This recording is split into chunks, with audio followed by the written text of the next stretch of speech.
looks like I'm in day 2, eh? Nice. Hopefully I'll get, me and Buddy that were just on the podcast, he joined, he'll probably be right in. We were talking about social media and all that kind of stuff about followers. I get 2 more followers. I'm up at 10,000, then I'll be really important. Yeah. Hey, how bad did me losing my Instagram yesterday affect my mental health, my mental, emotional well-being, so to speak? It was really bad. And I remember, and I remember when the same thing happened to me, and that's why I've said to you before, like social media is while I like it, it's also really triggering for me too. And so it's I think that we put some things that I change about that, because it's, I mean, I'm not even on Facebook because it's too much for me. Says he's trying. Sure. He's not trying hard enough. It's a nice shirt, Amanda. It's a really love each other.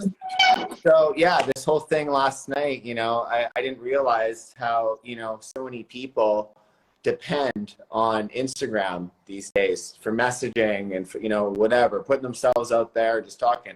How addictive it can actually be, how destructive it can actually be. But at the same time, you need it. You do need it for, for connections around the world. You do need it for so many things. For the, I mean, you saw me last night. I was like, basically, I don't have a 9-to-5 job. I don't. I have to create things with people, and a lot of people are on social media, and then they're in different cities, and you're creating stuff, whatever.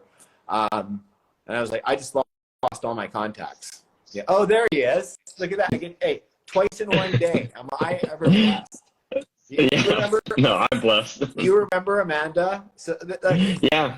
See, now I got to fully play this back on you, because now we're having you on our podcast. So this is a total Jedi mind move. Yoda up there. Yeah. This is great. Yoda. Thank you. Yeah. May the force be with you. May the force be with you. Hey, if no one's following me, I need 2 followers to get to 10,000, so I don't have to be social media mentally ill. So you can feel important, Ryan. I need to be validated. Maybe Valboy or love you. You're Kazzy, so validated. Hey, Valboy, make sure you follow me if you love Amanda. No, we love you so much, Ryan. You do? Yes, we do. We all love you. Well, I had to have my prayer warrior. Jersey Mike's on. Amanda. Jersey Mike is on right now.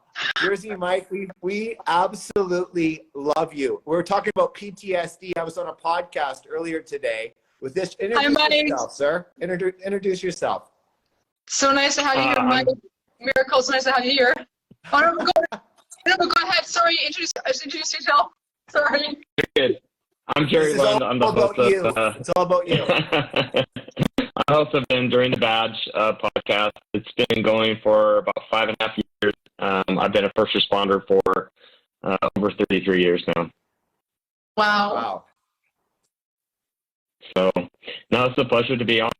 I mean, like I was talking with Ryan today, like the mental health crisis is nothing new, and it's unfortunately something that's not really getting better. I think it's still like a long ways to go, right? And talking about it in platforms is incredible. I mean, I think it takes maybe some of the stigma away from it and helps people just realize this can be a normal conversation, that we're all sharing something maybe that we're suffering with. I think we're all have had our challenges, clearly, right? I mean, no human comes to Earth or walks through Earth or whatever without having some amazing challenges put in front of us. How we handle them. Some of them we don't make choices when we handle them.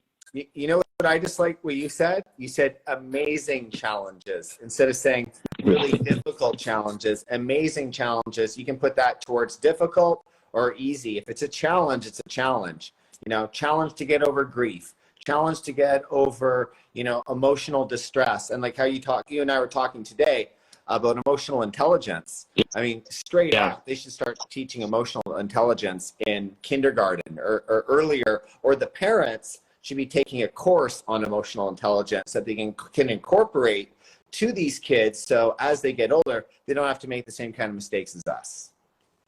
I totally agree with you, and I don't know what your feelings are, Amanda, but I mean, I think even in law enforcement, police, first responders, military, like, we're not really familiar with our emotions, other than, you know, some of them is just, you know, the emotion of like pushing through things and going forward and having maybe success that way, and maybe some grief as far as emotions. But nowadays, I've listened to a lot of people, and their emotional intelligence is low just because they haven't ever really been explained what these emotions are that they're feeling.